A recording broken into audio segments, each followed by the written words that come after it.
मुंबईमध्ये आज जोरदार पावसाचा इशारा देण्यात आलेला आहे। मुंबई आणि आसपासच्या परिसरात संततधार पावसानं हजेरी लावली आहे। ढगाळ वातावरणामुळे सगळीकडे अगदी काळोख माखलाय। हवामानशास्त्र विभागानं कोकण, ठाणे आणि पालघर जिल्ह्यांमध्ये मुसळधार ते अतिमुसळधार पावसाची शक्यता वर्तवली आहे। सध्या तरी शहरात सखल भागांमध्ये पाणी साचलेलं दिसत नाहीये। महानगरपालिका अलर्ट मोडवरती आहे। पालिकेनं सखल भागांसाठी सक्शन पंपांची तयारी सुद्धा केलेली आहे।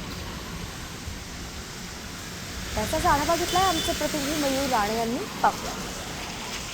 मुंबईमध्ये आज हवामान खात्याने जोरदार पावसाचा इशारा आहे तो दिलेला आहे। मुंबईच्या पूर्व उपनगरात पाहिलं तर सकाळपासून रिमझिम असा पाऊस आहे तो सतत धार देणे लावलेले आहे।